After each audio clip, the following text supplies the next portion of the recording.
Esse é o podcast Ser Educação, com a apresentação e roteiro de Cláudio Brito.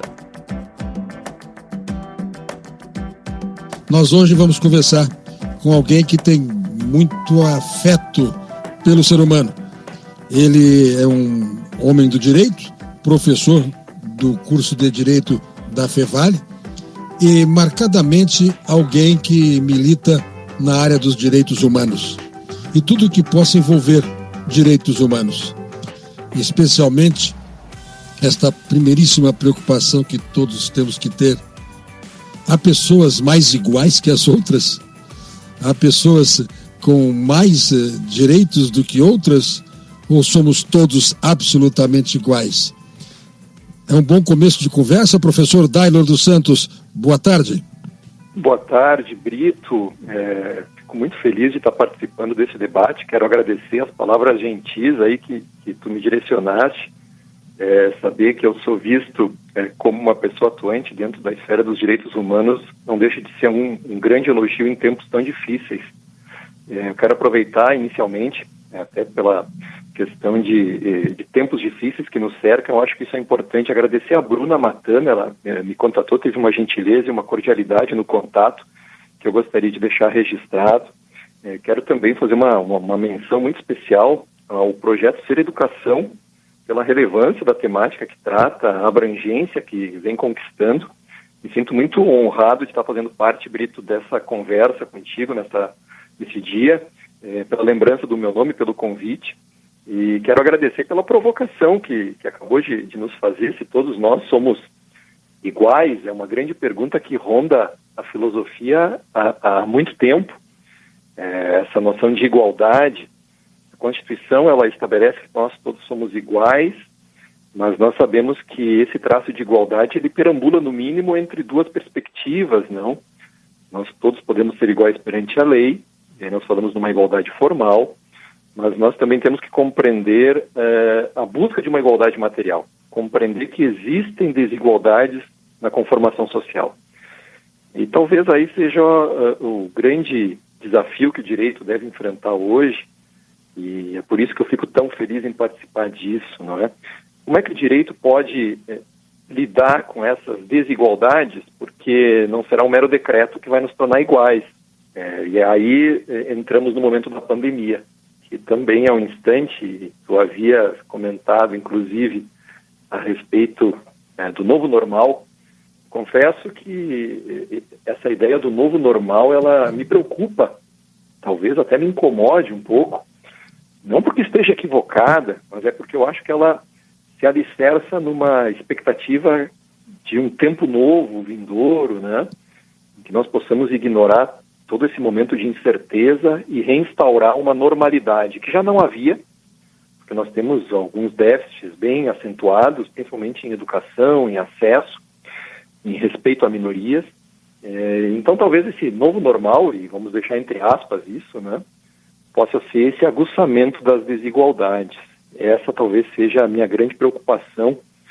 Novo normal, talvez para muitos que não podem ter esse acesso ou essa perspectiva de videoaulas, lives, videoconferências, a todo esse aparato tecnológico, talvez esse novo normal seja apenas a demarcação mais aguçada, mais intensa de um abismo social, de um abismo de diferenças. Eu não tenho dúvida de que esta é a preocupação que nos invade. A primeiríssima é perceber. Alguém disse assim, bom, vamos mudar os nossos hábitos. Não precisamos mais estar tão presentes em todos os lugares, em todos os eventos, na sala de aula.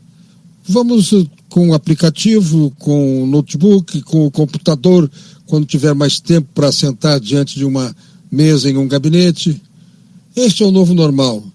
Como assim, cara pálida? E as pessoas que não têm nenhum desses meios?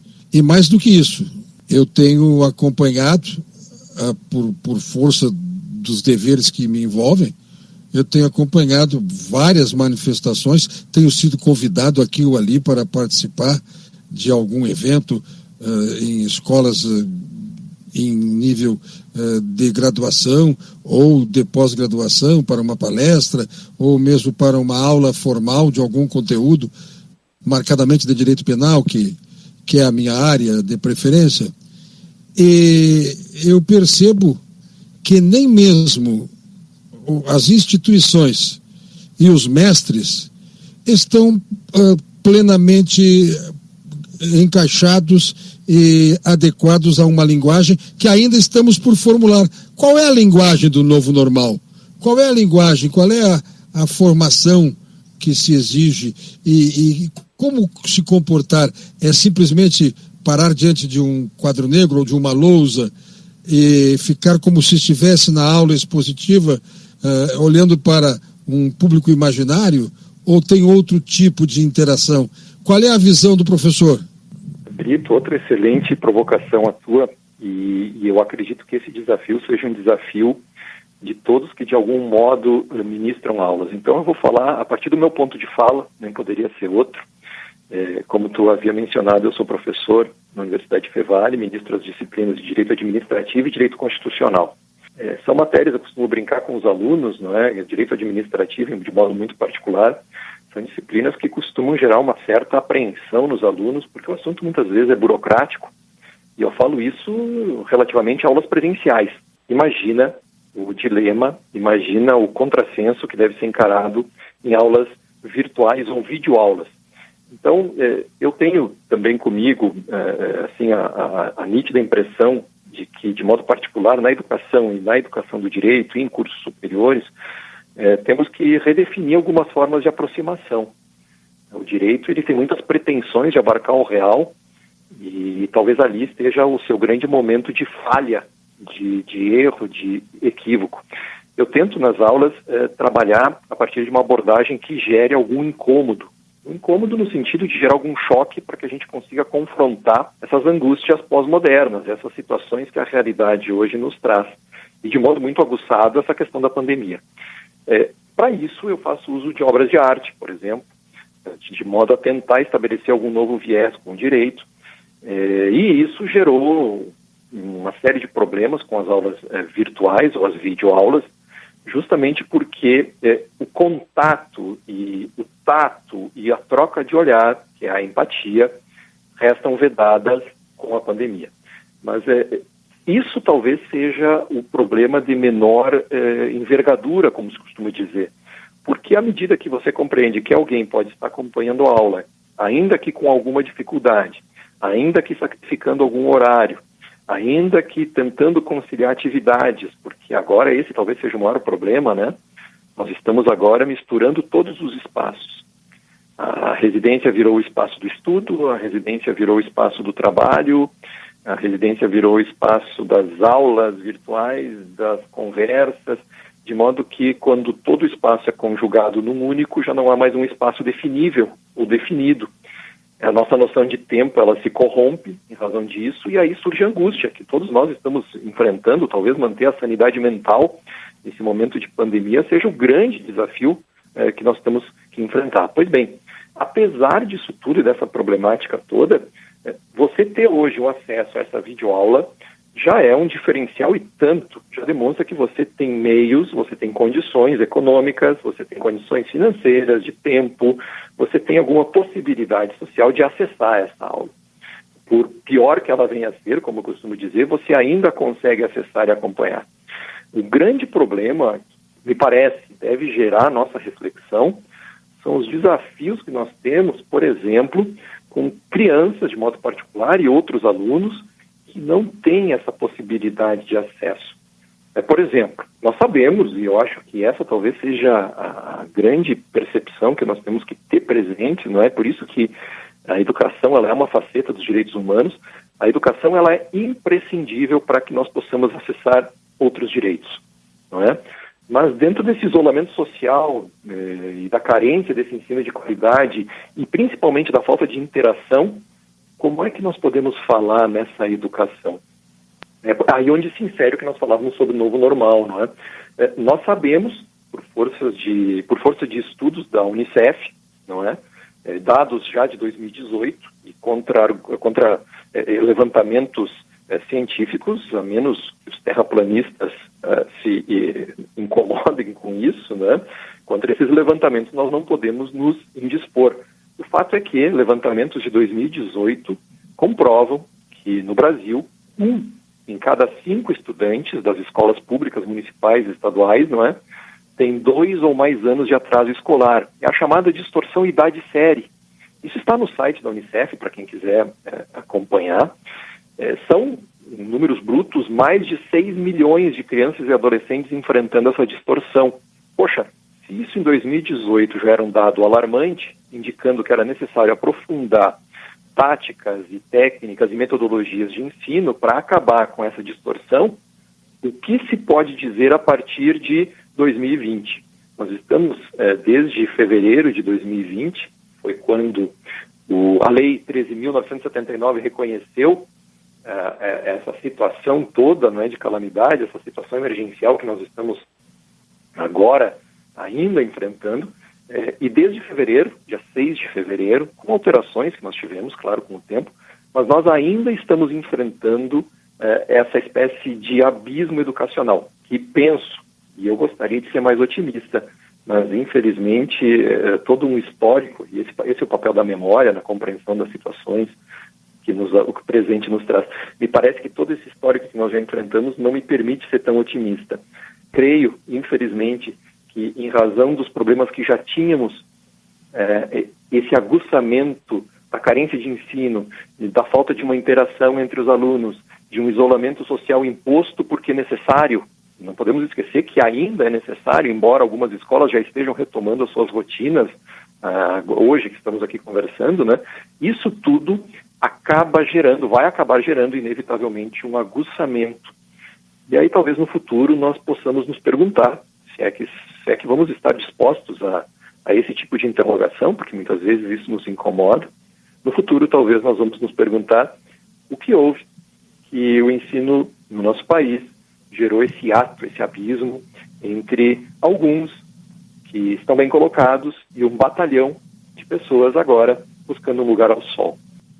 Quando este quadro futuro for presente, quando ele se estabelecer, haverá algum professor que vai identificar, até no grupo de alunos de então, aqueles que estejam traduzindo, expressando o sentimento que esta realidade de agora está provocando, no bico de pena, no pincel, na escultura. Estou querendo provocá-lo por este viés das obras de arte, que eu sei, já tenho essa informação do pessoal que o conhece da Fevale, e há pouco o senhor disse também, as obras de arte acabam sendo sustentáculo de demonstrações para cativar os alunos, para mostrar-lhes o que está pretendendo dizer a partir do que já disse alguém numa obra de arte. Eu gostaria que falasse sobre isso, o uso da arte, a possibilidade de desta arte nascer agora, das mãos e da mente daquele que estiver na sala de aula neste momento, ou enfrentando todas estas interrogações. Mas que maravilha. E esse ponto que tu tocas agora, Brito, ele é fascinante. Ele é fascinante por quê? Porque apesar desse momento de dificuldade que nós estamos enfrentando, vai ser justamente esse instante de angústia que com certeza vai gerar, num futuro que não é distante, esse anseio pela manifestação. E a manifestação humana, ela se dá de muitas formas, e nós podíamos falar uma manifestação racional, que infelizmente é como o direito foi por muito tempo concebido, como uma espécie de reflexo da razão. E a obra de arte, ela rompe com essa linearidade, ela rompe com esse compartimento tão fechado.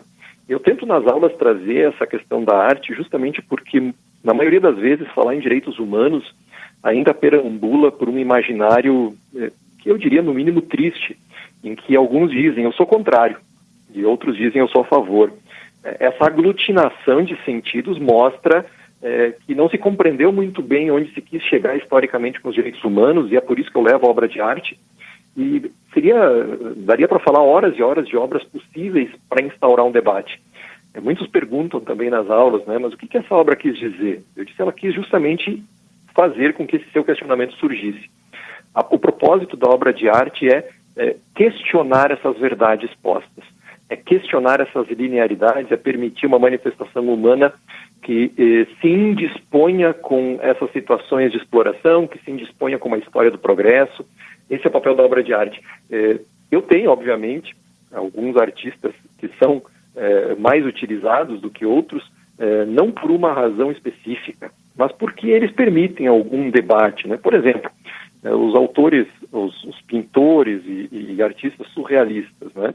Depois do assombro da Segunda Guerra, é por eles e a partir deles que a gente consegue questionar a exata dimensão da alteridade. Qual é o papel do outro? Brito, veja, nós vamos ter no futuro que explicar para essa moçada, essa meninada toda, esses meninos e meninas que estão agora em casa, nós vamos ter que explicar no futuro porque agora, em 2020, estão derrubando estátuas. Nós não vamos ter como fugir desse questionamento. Nós vamos ter que explicar o porquê, né, de um ministro da Educação falar, por exemplo, e esse é outro desafio, que o problema de acesso à internet dos estudantes no Brasil não é problema do Ministério da Educação. Nós vamos ter que explicar isso. Por que não é problema? Nós vamos ter que explicar por que, na visão desse ministro da Educação, o homossexualismo ele derivaria de uma família desajustada. Nós vamos ter que explicar o porquê de uma apropriação tão anacrônica, uma explicação tão fechada, e parece que se nós ficarmos nesse código tão linear do direito, essas explicações elas não vão conseguir chegar no ponto último da ideia de que o ser humano ele apresenta uma liberdade intrínseca, inata, e aí nós voltamos para o problema do direito natural, e aí com isso nós conseguimos avançar. Acho que a obra de arte ela tem esse pretexto. Eu costumo brincar em sala de aula, e como eu queria ter um tempo para levar mais literatura, para levar filmes, para levar músicas, porque isso permite um diálogo interdisciplinar, isso permite uma colocação do problema sobre outro prisma, sobre outra perspectiva. Nem sempre é possível, mas eu tento na medida do possível. Não estou dizendo que com isso a minha obra é melhor, nem a pior, né? É só uma perspectiva, uma dinâmica de abordagem de problemas a partir da arte. Guernica, do Picasso, como não falar sobre ela? A persistência da memória do Salvador Dalí, o triunfo da morte do Bruegel, né? O Diego Rivera tem uma história belíssima, o homem controlador do universo. Se nós formos pegar Bosch, que em 1515 aproximadamente fez uma obra-prima, que é o Jardim das Delícias Terrenas, explicando toda a angústia moral do homem e todas as privações a que ele é submetido na vida terrena e o porquê dele se angustiar, como isso repercute na afirmação de uma autonomia da vontade, na ideia do que é a dignidade humana, no caminho que os direitos humanos podem percorrer. Acho que isso tem um potencial muito grande para ser explorado, e a pandemia talvez vá revelar grandes artistas. Tomara. Com certeza, com certeza. Eu também penso na leitura que podemos fazer de um grafite, de uma pintura de uma parede ou de um muro, que alguém mal intencionado vai dizer que é pichação. Já começa por aí a discussão. Nós vamos ler a história desse jeito, da mesma forma que os antigos leram nas paredes das cavernas os hieróglifos. E foi desenhando que a humanidade foi se entendendo, foi retratando desta forma. Professor, olha, cada vez que eu vejo a Santa Ceia, com o Judas num cantinho assim, abraçando aquele punhado de moedas que ele tem dentro de um saquinho, e de certa forma há um olhar de Cristo para ele neste momento. Se prestarmos atenção, ele está no centro da mesa, Jesus Cristo, estão os apóstolos em seu redor, e tem esta postura do Judas, que já estava vendido para trair Cristo, e eles trocam um olhar. Eles estão trocando um olhar. Isto, para mim, encerra tudo que a antiga musa canta. Exato. Eu fico encantado. Não, mas e tu pegaste agora uma referência de obra eterna, né? Que é a Santa Ceia, que ela tem uma série de significações tão bonitas, além de ser de uma estética inegável, né? E veja só, olha o paradoxo que nós muitas vezes temos que enfrentar. Quando tomaram o poder na Alemanha, os nazistas, eles buscavam estabelecer um conceito também de arte. Isso tinha a ver, essa estética vinculada a uma ideia de pureza, também para purificar ou neutralizar influências no próprio direito. Claro que aí era comum e era compreensível para esse tipo de visão selecionar inimigos. E aí nós começamos a compreender o porquê de campos de extermínio, não é? Campos de concentração e tudo mais. Dentro dessa visão da arte que era apresentado pelo ideário nazista, obviamente totalmente criticável, eles estabeleceram um conceito de arte degenerada, ou seja, aquela arte que não se prestava para o fim que eles queriam. Veja o paradoxo. Dentre esses artistas estava, por exemplo, o Kandinsky, estava, por exemplo, o Paul Klee, o próprio De Chirico, que é um autor magnífico, as suas obras refletem uma espécie de solidão e remetem a uma angústia do local do ser humano, que estava em exposição na Fundação Iberê Camargo em 2012, era um desses autores que era considerado como degenerado. E aí vem para aquela situação que tu bem colocaste, que é a questão de os grafites ou outras manifestações artísticas, né? O Bansky, que é um autor agora extremamente cultuado, um autor pop, né, como se costuma dizer, diante dessas derrubadas de estátuas, ele fez uma proposta muito interessante de que uma das estátuas derrubadas fosse resgatada, não é? Porque ela era de um suposto adepto da escravidão, e era assim, ele obteve riqueza com isso, um comerciante inglês, que ela fosse resgatada, recolocada no lugar de onde foi arrancada, e que outras estátuas menores ou em tamanho natural de cobre, com cordas em seu pescoço, estivessem ali puxando a estátua para baixo, para retratar esse momento histórico, porque esse é o momento histórico que nós nos permitimos viver, e isso deveria ficar registrado. Não suprimir a estátua, mas mostrar que ela já não nos serve, porque talvez a gente tenha acordado de um longo sono e agora conseguimos compreender que esse culto ignorou algumas mazelas. Esse talvez seja o grande desafio. Eu confesso, Brito, que a arte, eu até sou suspeito para falar, eu confesso que a arte me parece o único caminho que a gente tem. A arte nas suas diversas manifestações, inclua-se aí o cinema, a música, de modo particular, o próprio Nietzsche dizia que nenhuma forma artística poderia superar a música, não é? Eu concordo. Acho que a arte ela tem essa potencialidade, é ela quem questiona essas linearidades tão fáceis que nós temos, esses preconceitos que muitas vezes nós introjetamos e repetimos, é ela quem nos permite fugir desses compartimentos tão fechados e nos permite olhar para um horizonte de inclusão. Não é fácil, mas o direito humano ele é uma utopia. Está me ensejando que eu coloque, tente sustentar e defenda a arte e a cultura que me tocam muito de perto das escolas de samba. Que maravilha. Porque nós temos, como em nenhuma outra manifestação, dança, temos história, temos enredo. O enredo de uma escola de samba é o libreto de uma ópera. Temos a manifestação da beleza plástica, tanto das pessoas como das fantasias, e isto dando lições como, por exemplo, uma que eu vou me permitir fazer de conta que estou junto com o senhor, com seus alunos. Lá na década de 60, a escola de samba Unidos de Lucas fez um carnaval, um enredo, com o nome de Sublime Pergaminho, exaltando a princesa Isabel, dizendo que a Lei Áurea era o sublime pergaminho da libertação geral. Tem a parte final que diz assim: a princesa chorou ao receber a rosa de ouro papal, uma chuva de flores cobriu o salão, e o negro jornalista de joelhos beijou a sua mão.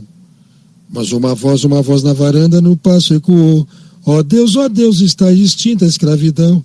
Então, a leitura da abolição como se ela tivesse sido verdadeira, como ela não fosse a falácia da princesa Isabel e da liberação que a oligarquia de então determinou, liberação para eles, para se livrarem dos escravos. Pois, veja só, quase 30 anos depois, em 88, justamente no centenário da abolição, a Vila Isabel, a Unidos de Vila Isabel, do nosso querido Martinho da Vila, o samba, todavia, até nem é dele, é do Luiz Carlos da Vila.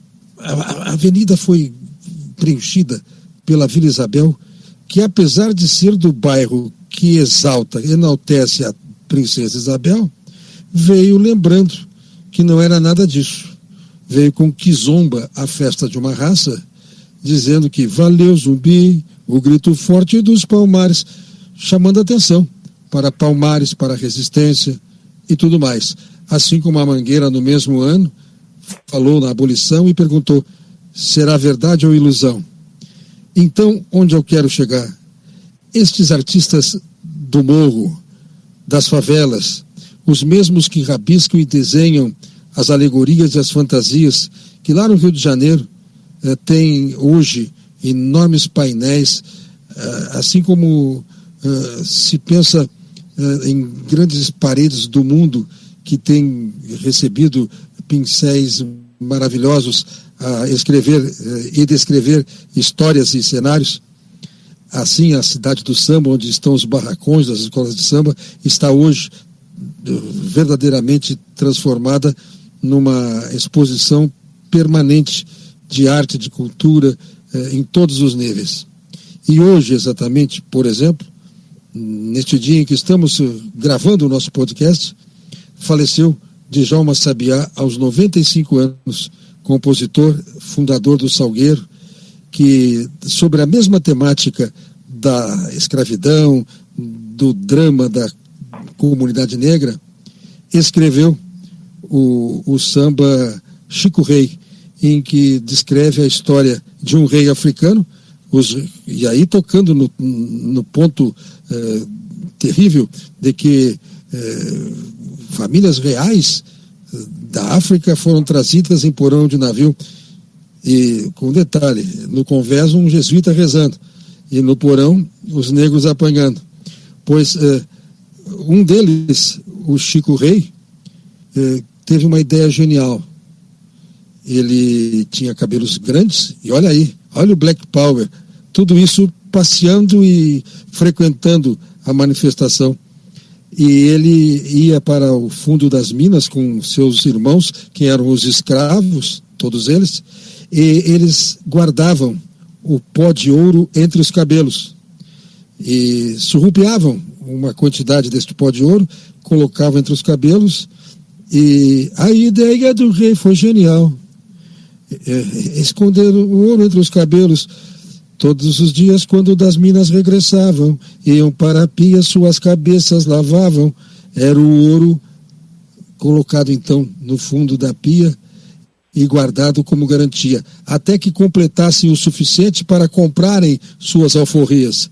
Esta abolição da princesa Isabel já tinha este preâmbulo de pagarem para serem libertos, pagarem para terem alforria, e quando isto não foi mais possível, então manda todo mundo embora e não dá nada para ninguém. E está até hoje a sequela presente, eu não tenho dúvida. Eu faço esse relato porque eu quero aproveitar alguém que tem esta visão e esta preocupação e este trabalho digno de aplauso, que é o seu, professor Dailor, com relação aos direitos humanos, para que a meninada perceba também este segmento da cultura popular que me sacode muito, que mexe muito comigo e que tem todas essas verdades para contar.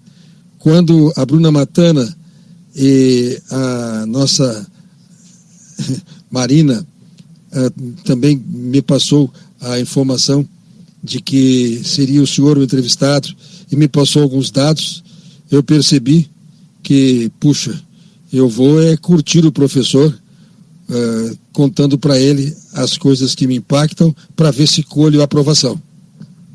Mas, Brito, eu devo lhe dizer que cheguei a ficar emocionado com o seu relato por alguns motivos. 2 eu cito. O primeiro deles pela profundidade e emoção que a gente consegue perceber na tua história, né? na tua narrativa.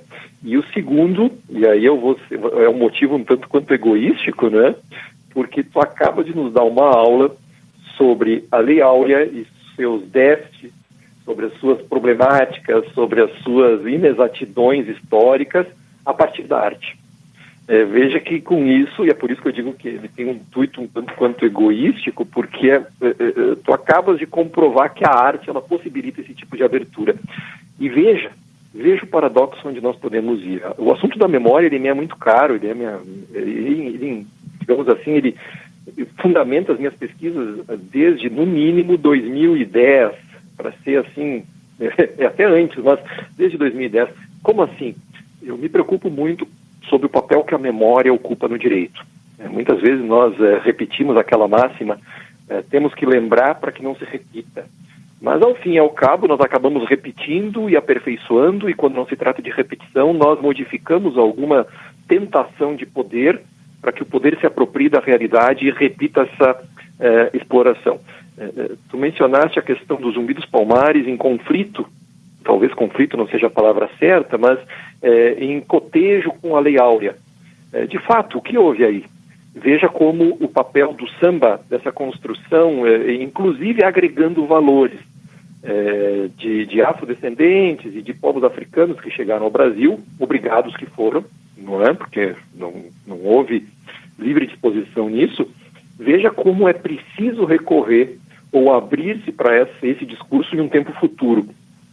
Nós enfrentamos esse problema, por exemplo, entre outros, e nós podíamos citar vários casos, na lei da anistia brasileira.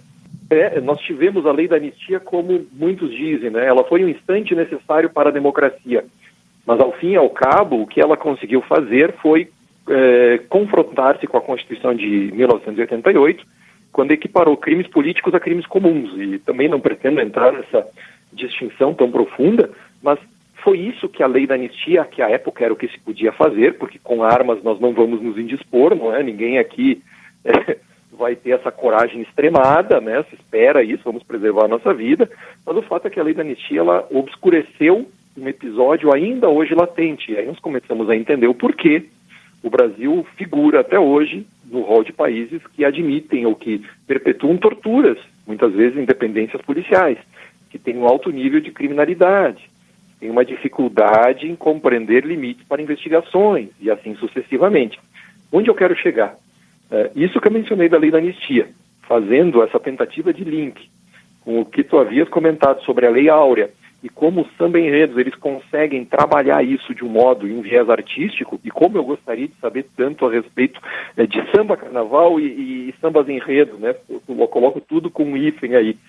Mas o que nós estamos falando agora é nada mais nada menos do que uma expressão que é utilizada por um escritor muito, muito bom a respeito da memória, que é o Pollack, e ele fala da expressão memória subterrânea. O que ele diz? Existem discursos que perambulam por espaços que nós não conseguimos acessar, seja porque nos impedem, porque isso é vergonhoso para algum grupo, seja ainda porque nós não conhecemos adequadamente aquele espaço do discurso. Não nos foi permitido acessar porque alguém, de algum modo, não se sente confortável no panorama político com isso. Bom, embora isso aconteça, embora aquelas memórias fiquem lá escondidas, elas nunca deixam de estar em palpitação, elas continuam para sempre em efervescência, aguardando o momento político em que elas podem aflorar, vir à tona e redefinir esse fluxo do passado. Como é que o futuro vai nos narrar o momento de pandemia? Poxa, eu espero ter a sorte de estar aqui para verificar como o futuro vai se referir a nós, Brito, e a todo esse momento de angústia. É isso que as memórias subterrâneas permitem, é isso que talvez nós vamos ter que explicar sobre o porquê não podemos dar empecilhos ou cercas para a arte. Que nós vamos poder dizer sobre a derrubada das estátuas, não é? Porque agora o momento permite que elas sejam derrubadas. E eu acho isso extremamente interessante, porque todo discurso sobre a memória, é um discurso político.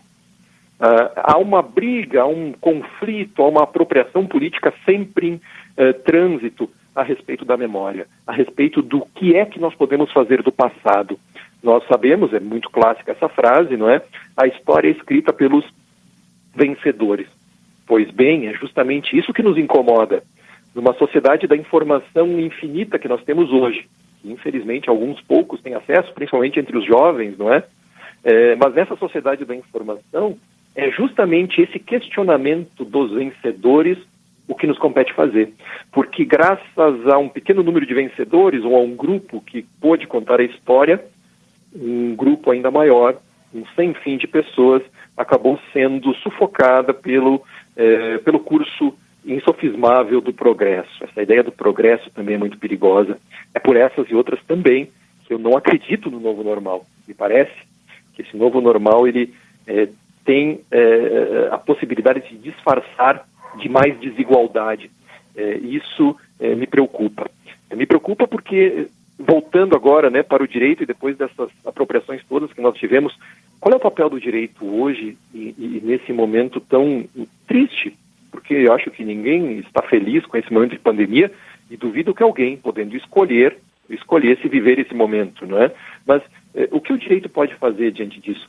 Acho que o direito ele tem a necessidade, ele tem a perspectiva de estabelecer critérios de informações possíveis. Como assim? O direito ele tem que se alicerçar em critérios científicos, ele tem que, de algum modo, compreender o passado que o antecedeu, ele, de algum modo, tem que estabelecer parâmetros viáveis para responsabilizar um agente público faltoso. Por quê? Porque ele também é um instrumento de redução ou de aguçamento de desigualdades, de vulnerabilidades. Bom, se nós vamos querer que as vulnerabilidades se aguçem, bom, então nós não precisamos nos preocupar com nada, o próprio novo normal se encarrega disso. Agora, se nós desejarmos a redução de vulnerabilidades, bom, aí sim, nós temos que nos preocupar com o discurso e o significado que o direito pretende dar para as situações. Mas nós sabemos que se for um discurso pautado no ideário moderno, e o direito já admitiu campos de extermínio, o direito já admitiu a tortura, o direito já admitiu atos institucionais, o direito já permitiu, não é, catálogos de arte degenerada. Se nós voltarmos para esse instante anterior, não é, talvez a gente não tenha muito a fazer, mas me parece que nós temos sim como reduzir essas vulnerabilidades. Esse é o papel e esse sentido inovador se dá pela arte. Fechamos o círculo. Voltamos para essa arte que você brilhantemente expôs. É uma maravilha isso, porque isso comprova como a arte ela tem essa perspectiva de conduzir discursos, de ressignificar uma realidade. Veja, ao falar de um samba-enredo, de alguns e de um determinado momento histórico, tu nos trouxe uma apropriação muito interessante sobre as inexatidões que a Lei Áurea permitiu. Nós sabemos, nem precisamos entrar dentro desse tormento, como se costuma dizer, que a Lei Áurea ela mascarou uma realidade. Não é? Ela simplesmente suprimiu a escravidão como se nada fosse, como se depois dela nada mais fosse preciso fazer. E nós sabemos que não é assim.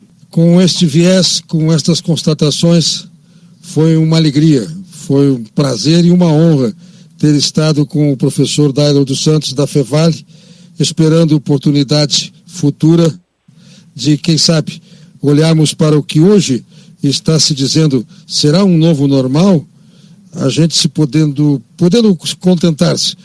contentar-se com, sem saber se é novo ou se é antigo, que haja normalidade. Este já será um grande progresso.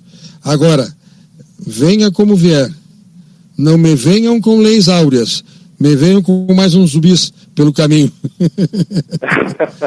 Bem lembrado, Brito. Olha, eu estou muito feliz mesmo de ter conversado contigo hoje. E quero mais uma vez agradecer ao Projeto Ser Educação, a Bruna, a Marina, que mencionaste o nome, né, dela. Muito Marina obrigado Mendes. pelo convite. Sim, conheço ela, uma pessoa extremamente capacitada, de uma inteligência ímpar, uma pessoa extremamente cordial nas suas falas. Quero agradecer esse convite que foi feito. Me coloco sempre à disposição para qualquer conversa que for necessária. Podem contar comigo. E apenas para finalizar, Brito, me permite, essas angústias todas que nós estamos enfrentando, mais do que receios, talvez elas passem, embora todos nós estejamos com medo do que está acontecendo, e é natural, mas essas angústias talvez elas nos refiram a algo que está nos passando despercebido, que está ficando um pouco ocultado diante justamente dos nossos medos, que é o fato de que os direitos humanos, que foi a razão primeira da nossa conversa, e nós conseguimos falar deles e de arte, eu achei maravilhoso isso, os direitos humanos eles carregam, e para sempre devem carregar, o sentido de utopia. Eu acho que isso é o necessário. Nós muitas vezes perdemos essa noção, né, de um futuro possível, mas isso é o que nos define também enquanto seres humanos, essa esperança de que as coisas vão fluir pelo respeito, pela integração, pela acolhida, pela empatia. O direito tem esse potencial? Tem, claro que tem, mas para isso nós precisamos abrir as janelas para que ele olhe para o horizonte, além da sua racionalidade, muitas vezes tão fechada, tão excludente. Nós temos exemplos infinitos. Essa utopia, ela ainda persiste. Quem sabe, né, nesse futuro que nós aguardamos, onde a pandemia ficou para trás, a gente possa visualizar que no passado, que é esse presente que nós vivemos, a utopia ainda estava presente e nós conseguimos avançar nessa construção. Ou pelo menos, vamos até o último passo, perseguindo-a, querendo encontrá-la. Eu acho que isso é importante. Bom, um grande abraço, professor Dailor. Um abraço aos seus alunos, seus felizes alunos da Fevale, e que todos possam, amanhã ou depois, ter todos os meios para viverem efetivamente um novo normal de construção e de realizações. Para o Ser Educação, direto de São Leopoldo, agradecendo ao professor Dailor, Cláudio Brito. Esse é o podcast Ser Educação, com a apresentação e roteiro de Cláudio Brito. A produção é de Bruna Matana, com roteiro e edição de Marina Mendes. Você pode ouvir a gente em gruposinos.com.br/sereducação ou então no Spotify, Deezer, Google Podcasts, Castbox, Apple Podcasts ou qualquer que seja o seu tocador favorito de podcasts. Nos aplicativos tem a opção de assinar a gente gratuitamente, então já segue agora para saber sempre que tiver novo episódio. A gente se encontra na próxima aqui, no Ser Educação.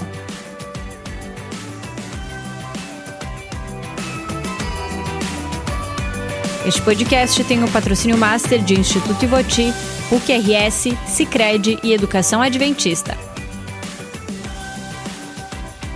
E o patrocínio de Colégio Espírito Santo, Colégio Marista Pio XII, IENH, Fundação Liberato, Uninter e Unopar. O apoio é da FACAT, da Universidade Fevale e Unilassalle. A realização é do Grupo Sinos.